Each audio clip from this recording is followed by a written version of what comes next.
Welcome to this YouTube channel. In this video, we are going to talk about top 10 ways to create wealth. So before starting this video, please like this video and subscribe to this channel for our future updates. Many seem to assume that it's impossible for the average person to get rich without an obscene amount of luck, which isn't true at all.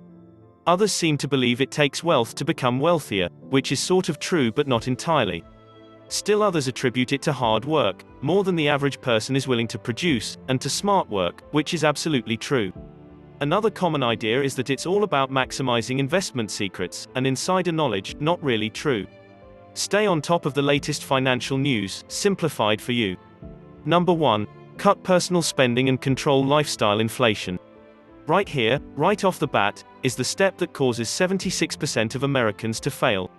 It's true, 76% of Americans are living paycheck to paycheck, which means that they're spending every time they bring in all that a person has to do. From that point is to simply cut back on their spending so that they're spending less than they earn, and have some left over with which to build wealth, but 3/4 of Americans don't do this.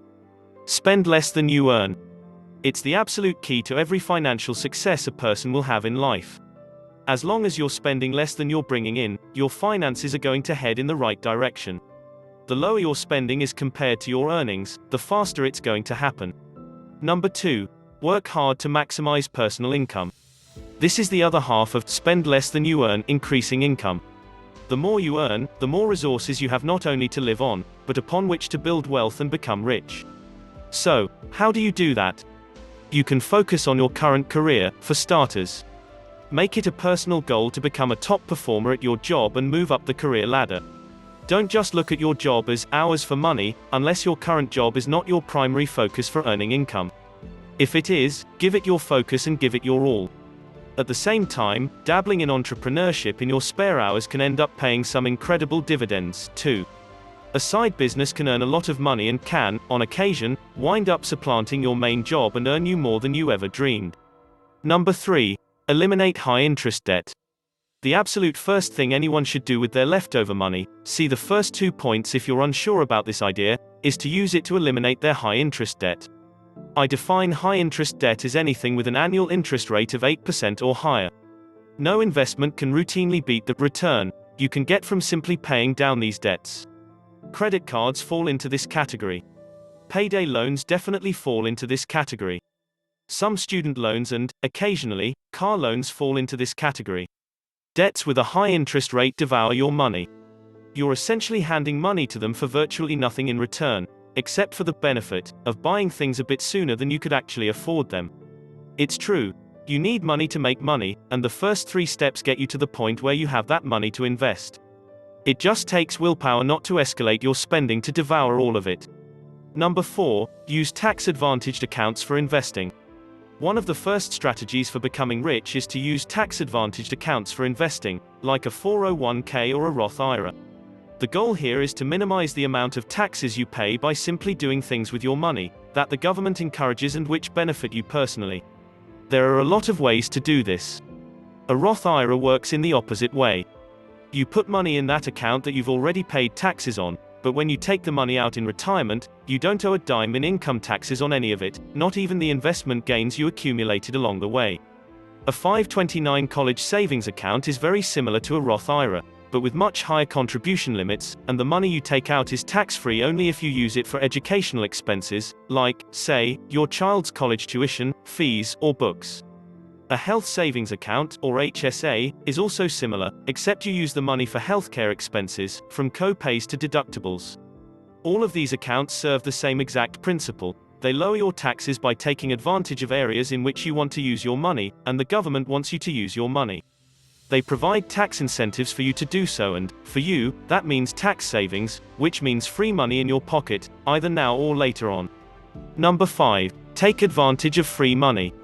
Some employers take this concept even further, and offer what amounts to free money to their employees for making smart choices. Some employers offer matching contributions into their 401k, and a few even do this with HSA accounts. You need to be grabbing every free contribution you can from your employers. If they offer matching contributions, contribute enough, so that you can gobble up every time they're offering. If they just give you contributions into an account, make sure you're signed up to get every dime of it. This is essentially a free boost to your salary. It's a very easy way to increase your income without any effort at all, so you need to be taking advantage of these kinds of offers from your employer. If you're not sure whether your employer offers anything like this, contact your human resources department and ask. Simply ask whether your employer offers any contribution matching for retirement or healthcare savings. If they do, then do whatever you need to do to get every dime of it. Number 6. Reinvest dividends and other investment income.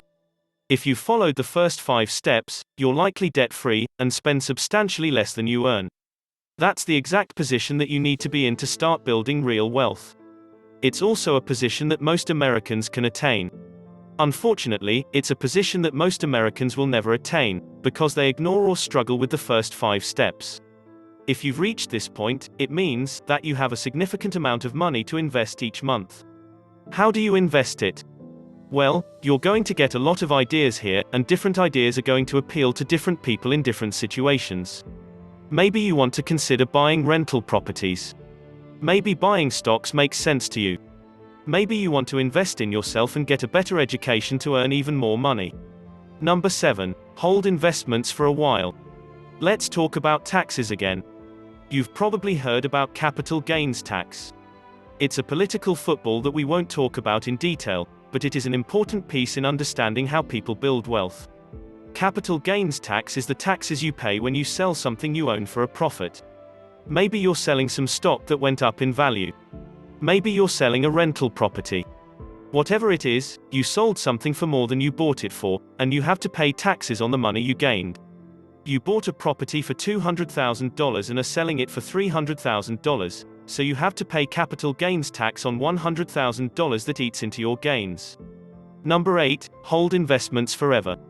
The other option, of course, is to never sell your investments at all. You buy things solely for the purpose of owning them forever, because they pay out a healthy amount along the way. For example, a person might identify a company that pays a great dividend on their stock and is really stable, say, Coca-Cola, for instance, a favorite of Warren Buffett's, and they buy shares in that company with the intent of never selling those shares. They plan on sitting on those shares for life and just collecting the dividends.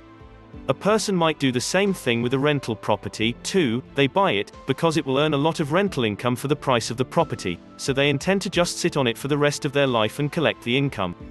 If you do it this way, you never have to face any sort of taxes on the sale.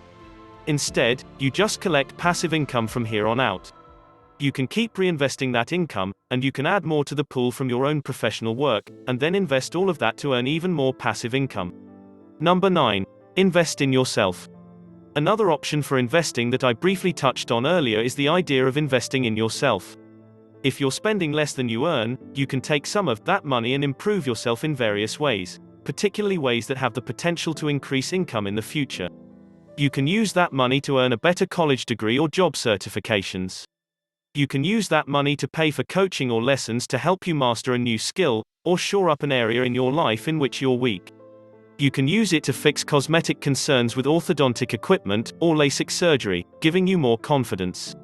The goal of all of these things is not only to improve your personal confidence and skills, but to use those newfound elements to improve your professional income, which you can then use to build your wealth even faster. Number 10. Invest your windfalls. Sometimes, life will dump some money in your lap. An older relative dies. You win a prize of some kind. You find an opportunity to flip an item quickly for a big unexpected profit.